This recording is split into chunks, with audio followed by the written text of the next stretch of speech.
All right, Reef Reeler fans, here is podcast number 2. Back at it. Live in the studio. It's Monday, just like we promised. Absolutely. Doing good so far. Yeah. 2 for 2. 2 for 2. Yeah. Don't get your hopes up, though. All right, so this podcast, we want to dive into a little bit of what we've done so far from the time we took the boat down in Ocean City and kind of the first 2 months, if time allows, but we'll definitely cover 2 months at some point. So we took the boat down. We left Friday night, April 20th. April 20th, yeah. And so we launched the boat down there. It took forever to get down there. First off, we got behind the world's slowest tractor trailer. Oh, I forgot about that. On the way down. That was terrible. And the drive down. It was literally like 4.5 hours. Yeah. That was one of the longest drives down I've ever had. That sucked. Usually it's about 3. Like yeah, 3, 3:15. But yeah. That was not fun. I forgot all about that. Yeah, that sucked. Wow. Yeah, that was bad. It was almost midnight till we got down there. Yeah. And I'll be honest, I couldn't sleep. Yeah. I was excited. We were excited. I was ready to go. I would have launched that night. Excited, anxious. Yeah. All of the above. All of the above. Yeah. Sober. So we went down then Saturday morning. We got up. Pretty good time. What? Yeah. 7. Went down. Like we took it down to. So the whole goal was to get it to Ocean City, Maryland. My in-laws have a place in the Bayside of Rehoboth area. Yep. So we went down a little early. And so down there at the Bayside public marina, it's basically 6 ramps. Yep. Three double wide ramps, so you can fit 6 boats down there. And it's right by Sunset Marina where the boat is being kept. Yeah. So to get the boat over there, though, we have to launch it ourselves, get it in the water and all that good stuff. So luckily we got down there. It was still early enough in this season. Yep. It was pretty calm. Yeah, it was calm. It was maybe 1 or 2 other boats chilly. being launched. Yeah. There was definitely one pontoon right. that came in. That's son of a... Yeah. So yeah, was that when we were when we were launching? Yeah, you launched it and then we tied it up to the dock there and then you went to park the truck and then when you came back, he was putting the pontoon in next to us. Old guy. Yep. Yeah. Nothing else to do but to make some smart remarks. Yeah, snarky comments. So what did he say? Look at that old boat with a new motor or something like that. Yeah, with a new motor. Like, yeah. What the hell does that mean? So the boat, it's a 99 angler 204 walk around. Yep. So it has a little cabin in the front. It's an older boat, but it was the first half year when they started using composite transoms. So it is does have a composite transom, which I was looking for, but at the time it had 115 horse old 4-cylinder Evinrude. And so yeah, it lived its life. I don't know, that's a good story about trying to get out the inlet down in Wildwood, which did not happen with that motor. So anyway, we repowered it over the winter and threw a 150 horse Evinrude G2 on it, still a 2-stroke. But so here's this old 99 angler, which everybody thought, if you read a forum on the angler boats, everybody thinks they're the worst thing in the world, and they should not make them they shouldn't have lasted this long. But I'll tell you what, I've seen 4 anglers in the 90s eras down there. Yeah, I've seen a couple. Yeah. Now that I'm aware, I keep my eye out. I mean, it's just like any boat. You maintain it, it's going to last you. You know what I mean? So haters going to hate. Yeah, apparently absolutely. This guy was hating on it. Yeah. And with his pontoon boat. Yeah. I don't know where he was going. Where's he going? Yeah, pontooning. It was like, 55 degrees? What? Yeah, I don't know what you're doing on that. So anyway. At any rate. That was an interesting launch. But anyway, yep. So, but leading up to the launch. We forgot this part. Yeah. So, me being the cheapskate that I am, I'm going to fill up my boat at a gas station. At the pump. And save 50 cents a gallon. Absolutely. Why not? We drove right by. So, I was like, so while we're there, we're going to get some ice. Because I am planning to throw meat on the boat. Oh. First day out. Dreaming. We were stacking them like cordwood on the back. I'm going to troll with the biggest hooks and I'm just gonna belly hook everything on the bottom. That was the goal. So we go in there to the Rural Farms, right over by Hooper's, Crab Shack. Pull in. Let's go get some ice. Now, helping here in PA, bags of ice come in, I think, 7-pound and 10-pound. Yeah. Like 10 pounders are the big ones. Right. Maybe 15. Yeah. Maybe. If you're lucky to find a gas station with 15. Yeah. So I go in. I want 4 large bags of ice. I'm thinking it's 40 pounds, 10-pounders. The lady looks at me, looks at us, says, "You really want that much ice?" And I'm thinking, dude, that's not a lot of ice, Yeah. So she gives a little questionnaire. I was like, yeah. I want 4 bags. They're 40-pound bags, she said. I'm like, oh, jeez. Yeah. That's a lot of ice. 160 pound. With how missing a beat, I said, well, 160 pounds should be enough to pack the patient in ice and harvest the kidney. And that poor girl at Rural Farms, like, I'm sure she's not listening, but if she is, I apologize. Because she went white. I don't think she realized, probably to this day, still thinks we went and did that night because... Whack somebody. And just thought, well, they're just going to get ice, the other half of the ice somewhere else. Because she did not realize we were joking. But, yeah. It was funny. Which we did try to quickly explain, hey, don't call the cops. Yeah, I'm joking. We're not going to do that. Okay. We're just going fishing. There's a boat. Right. No bodies. We're good. But then, I don't know, maybe she thought we were going to, dump the body. That's why we had the boat. Right. Who knows? I don't know. Well, we hightailed it out of there quick. So I think I did buy, 2 bags of ice? 2 bags. So we got 2 bags. We had a lot of ice. 80 pounds of ice on this boat. Absolutely. Way more than I've ever needed yet since I've been on the boat out there. Absolutely. So we're loaded up. We're ready for tuna. Loaded for bear. And off we go. So we launch this boat. We go down through, and, we are the cat's ass rolling down through the fishing marina, the commercial marina right by Atlantic. I mean, we got family at home. We're texting them. Oh yeah, we're going by the fish cams, like on top of the bait store. Right. They're all on the lookout. Yeah. So if you check out OCSunsetMarina.com, they have 4 fish cams, of which you can see 2 on docks, 1 at the fishing center, OC Fishing Center dock, and the other one is by Atlantic Tackle, kind of looking out into the inlet there. Right. And so I'm there. I'm like, I text my family. I'm like, yo, check it out. We're driving right past the fish camp. Yeah. And we're waving. Oh yeah, we are great. We are living it up.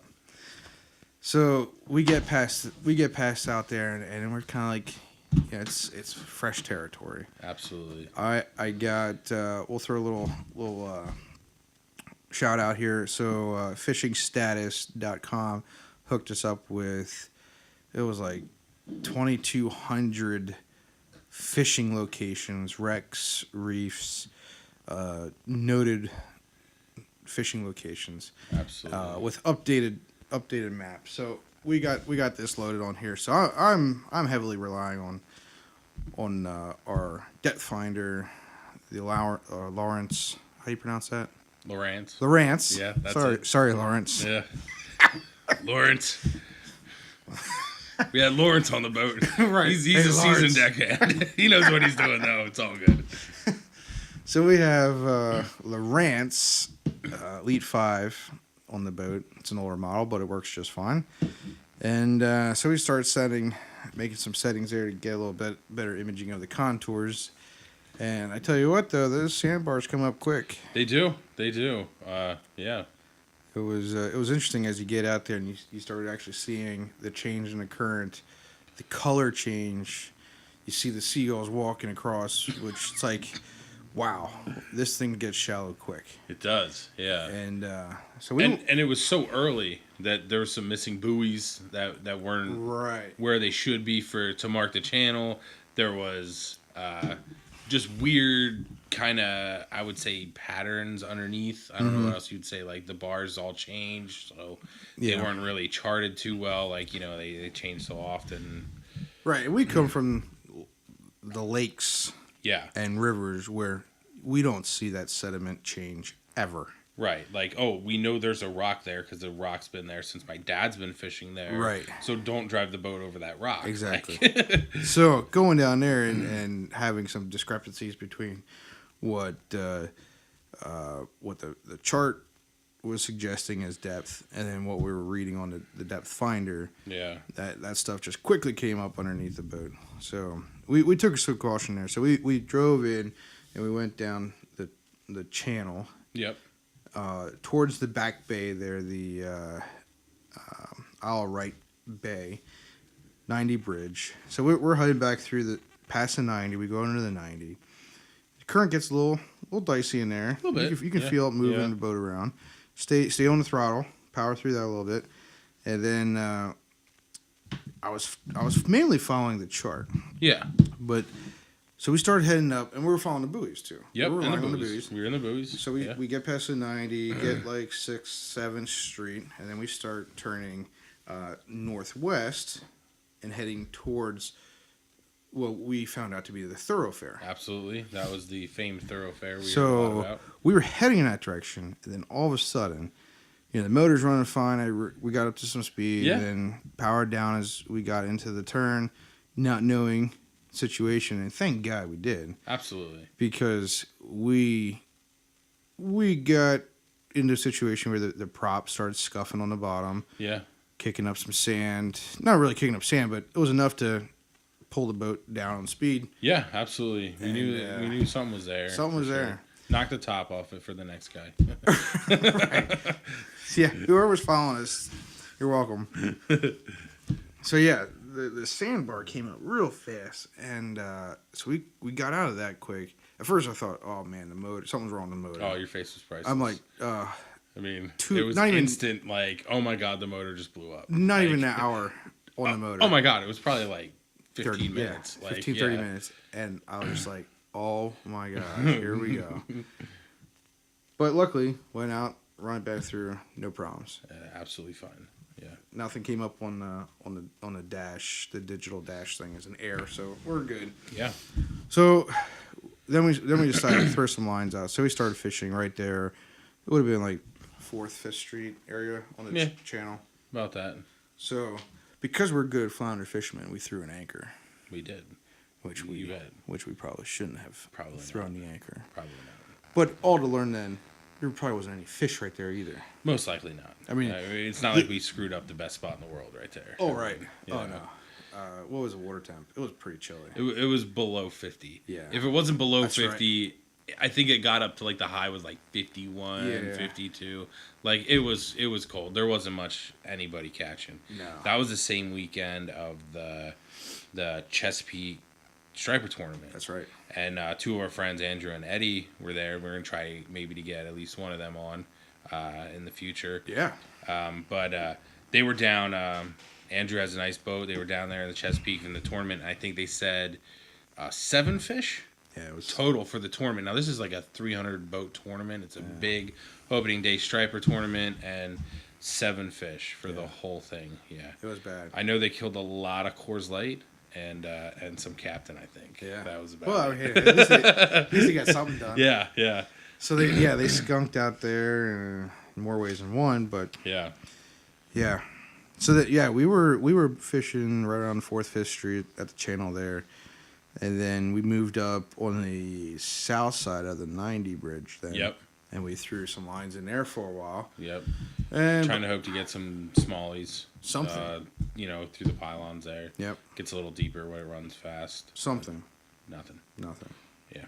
So by the time we were ready to call it a day, I think, I don't remember what time it was, but it was sometime in the afternoon, I believe. Yeah.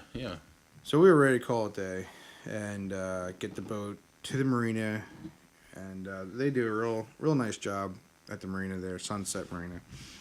At the boatel. At the boatel. I'm here to check in at the boatel. And they do a nice job. Absolutely. Dock it up, which we can. Which day did we have our difficulties? I think that was the second day. Day 2. Yes. First day, we just pulled her right into the big. Oh, that's right. Yeah, we didn't try to get it in a slip. We just put her right at the big fuel dock there. Yeah.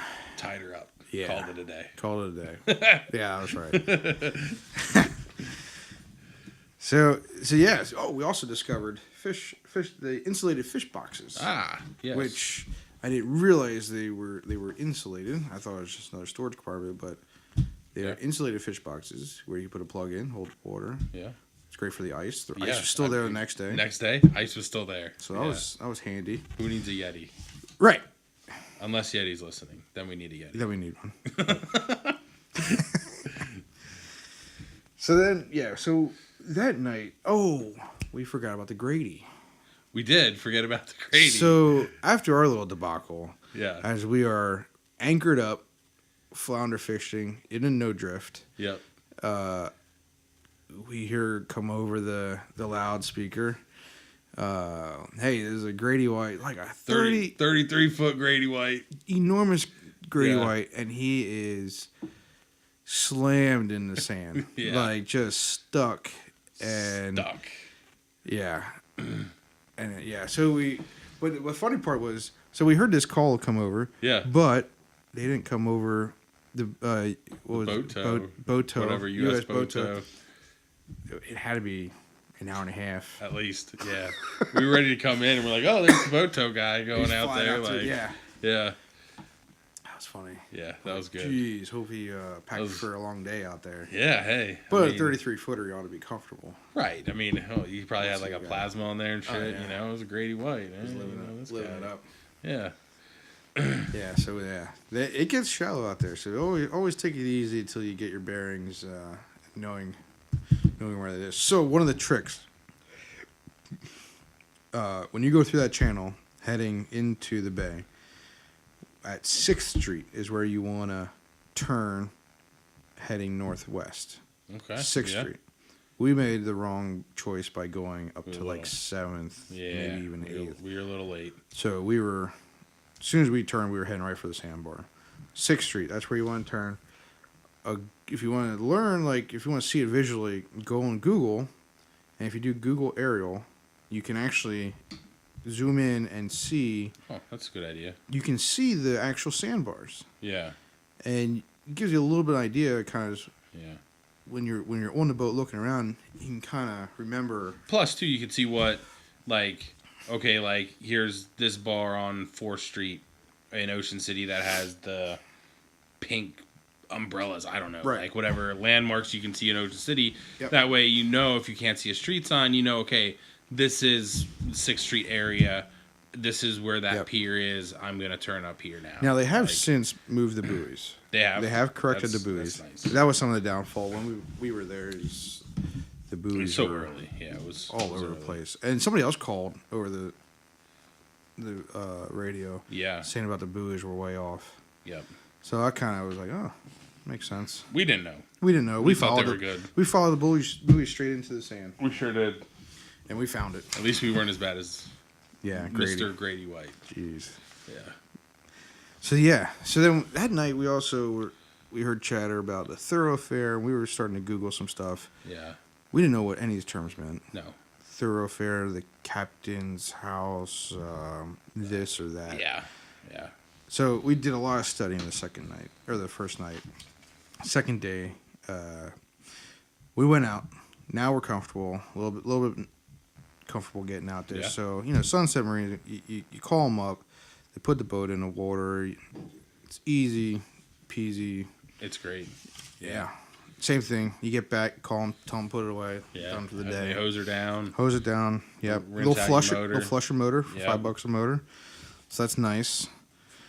Which I forgot to tell them to do last weekend. Oh, man.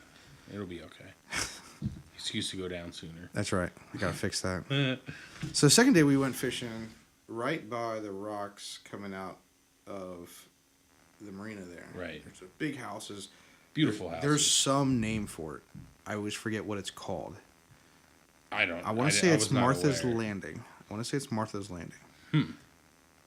Anybody out there listening, please correct us if we're wrong. Email us. Let us know. Yeah. Right outside of Sunset Marina, big beautiful houses right there on the rocks. Yep. Yeah. Martha's Landing. I think it's Martha's Landing. If I'm wrong, tell me. reefreeler@gmail.com. Yeah. Yeah. So we were fishing. The tog was like the only thing. That was it.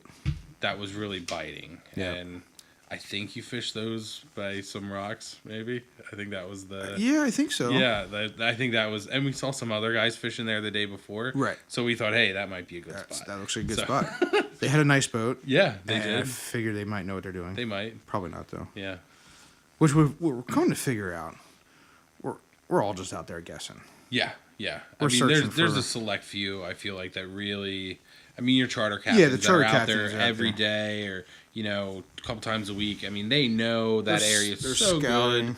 And they have their information sources out there that, and I would never ask them to give that up. Because that's their livelihood. That's how they put food on the table. That's the value they provide. Yeah, that's why you pay to go on a charter. But, That's why nobody pays us to take them out. Absolutely. Yeah, hey.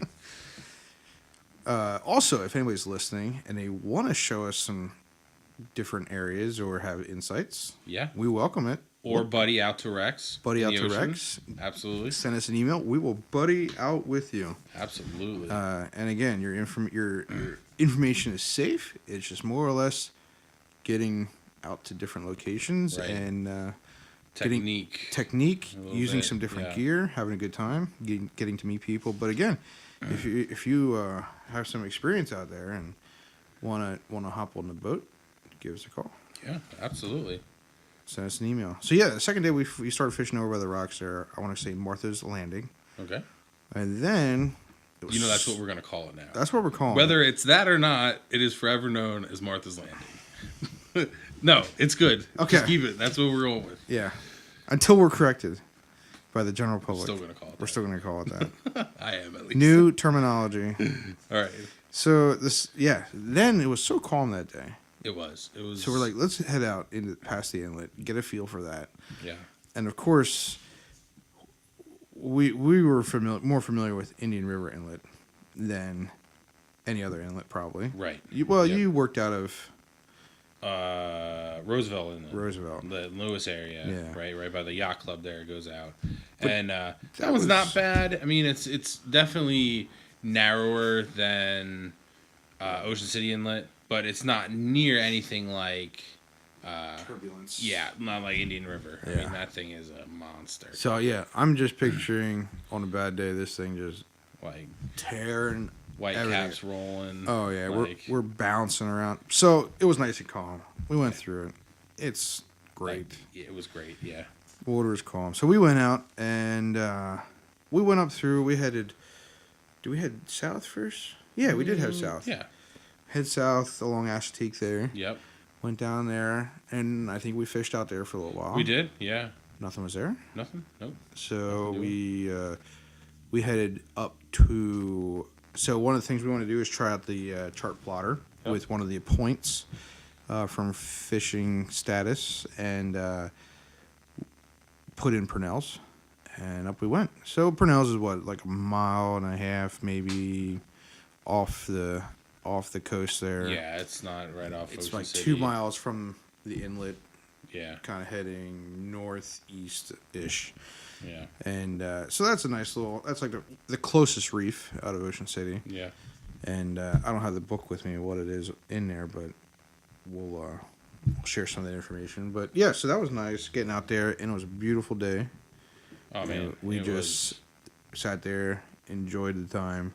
Yeah. Spotted marked some fish on the fish finder. We did. We saw some on there. Didn't catch anything. No, we did not. No, but we did mark a few. We did discover the most comfortable spot to sit on the boat. Yes. At that time. Yes, that's on top of the insulated fish box. Yes, indeed. There's one on each side. So yeah, it's almost like a lounge chair. Oh, it's great. Yeah. It's like you're back in a bathtub in the ocean with a fishing pole. That's gonna be my nap spot. Yeah. You get out on those waves, it's like rolling. You got the motion. Oh, and the sun. Whew. Well, and it was nice because it was sunny, Nap but time. yet it was cool. Yeah. So it was extremely comfortable. It was probably 60s. Maybe? Yeah, like I want to say it was 60s. Yeah. Yeah, and the ocean water was pretty cold yet, so you got nice. Oh yeah. It was beautiful. Unlike this past weekend where I almost died. Yeah. It's probably hot. That was bad. So yeah. That we wanted to get out to the reef, one of the reef sites, get out in the ocean, get our feet wet out there. Like I said, we're from the lakes, we're from the rivers of Pennsylvania. Yeah.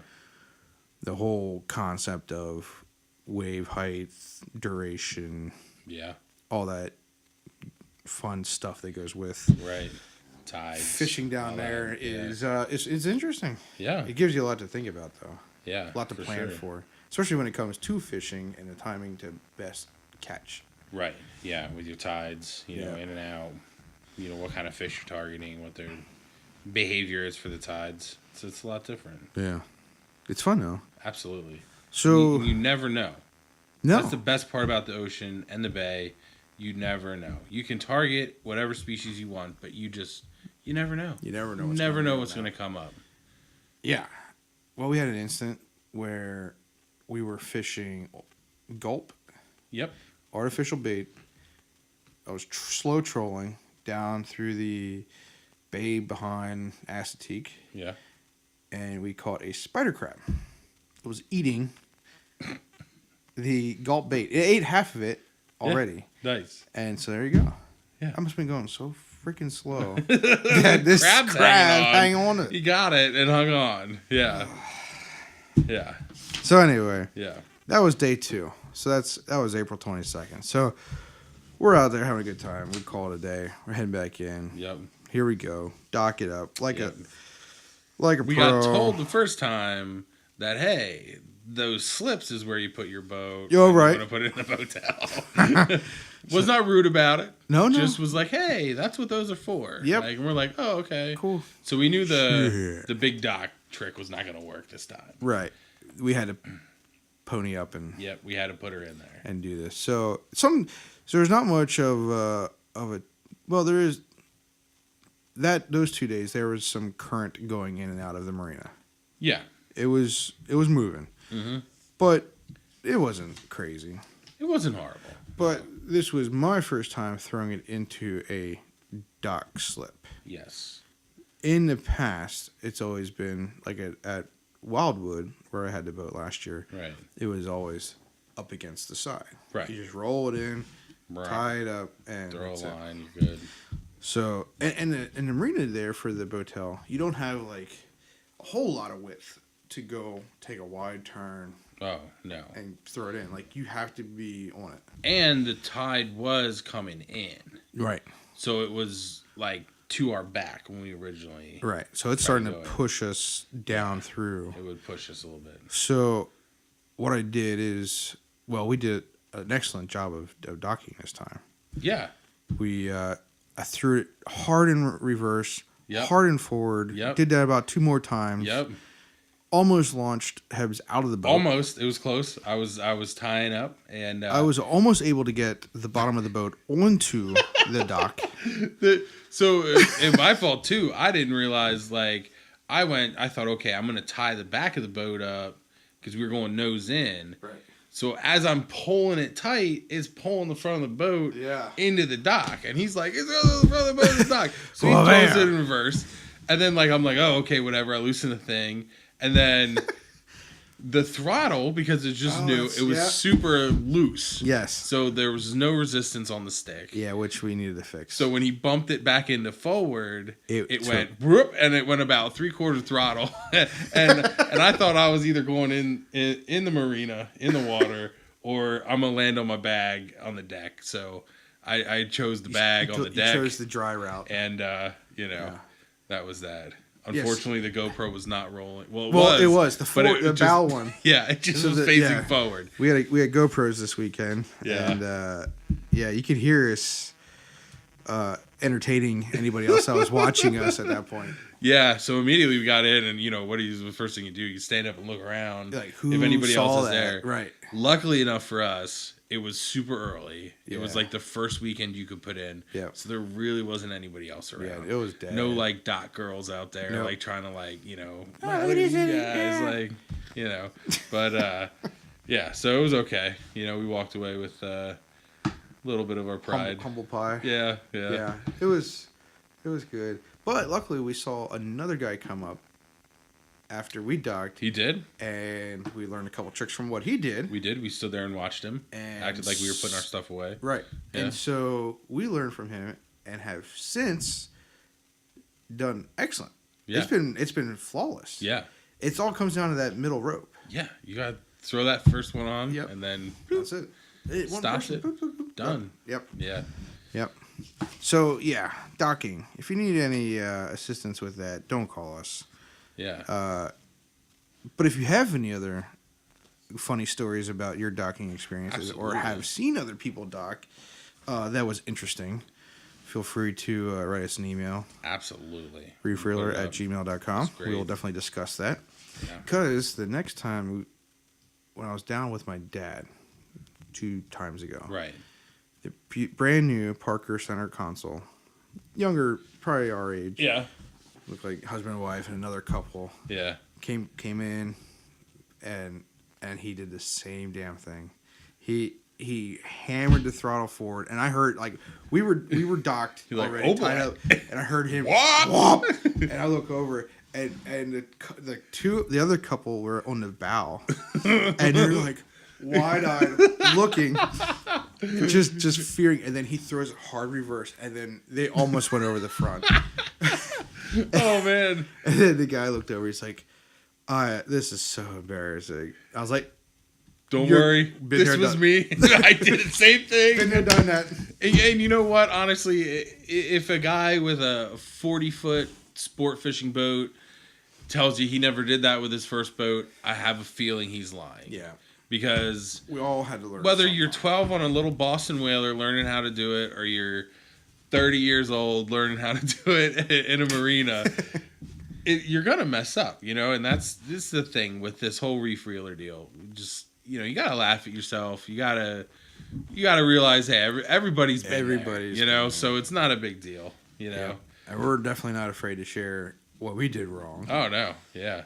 So that makes it all. Man, if we get Eddie on here, we could tell some stories about trying to get our little 16-foot John boat onto our rickety trailer, like in the river, like pushing it down the river. Oh, it was ugly. We used to bring waiters just so we could walk in and like manually like move the boat onto the trailer so we could... You might just pick it up and carry it. Well, it was a little too big for that because it was a double wide, like 16-foot. Like it was. I mean, it's a nice boat, but it was interesting to say the least. Eddie shares more details, and I'd like to hear his perspective in contrast to your perspective, because the stories could be completely different. Oh, it was a mess. Okay, like for sure.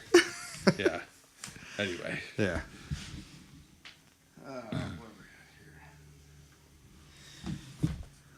So that was our first time down there, and like Hebs said, it was opening day of trophy season in the bay. Yep. So I think a lot of people were absent from fishing down there as well because of they were probably fishing the tournament. Right. Yeah, they were hopping their boat up there. So I think that was the case there, but. It was a good time. Absolutely. It was a good time. I mean, we accomplished what we needed to accomplish. Get acquainted with the waters. Yeah. Get the boat in there. So, again, it was a fresh repower. It had 20 minutes in Blue Marsh Lake testing. Yeah. And that was it. That was it. And so, getting it down there, getting it in the water, running. And ultimately, it was just to get the boat down at the marina. Yeah. So, we accomplished a lot. Got through a lot of water. It was nice. Good times. Yeah. It was a good weekend. So, if you have any opening or first-time boating stories, absolutely, we'd like to hear about them. If you have any... Facebook, Instagram, Twitter, first-time boater. Even if you're not a first-time boater and you messed up. Right. Love the funny stories. Let's hear about it. Let's share these stories so other people know it's okay to make mistakes. Absolutely. No matter how old you are. Yeah. How seasoned you are. Because I think that's the biggest thing. We see on the forums, newbies ask questions. Yeah. And they get badgered. Oh, pummeled. It's horrific. It's very discouraging. Yeah. So it would be nice if we have some folks willing to share some stories, shoot us an email, and I'm sure we'll get a laugh out of it, but that's what it's all about. Absolutely. So just to wrap up here, so that was opening weekend for us, April 21st, 22nd. just to mention, check out our website, www.reefreeler.com. On there is also our apparel for sale, and 2.5% of that goes to Reef Foundation's youth fishing tournaments. So we like to support that as well. So don't forget about that sticker campaign. Reefreeler@gmail.com.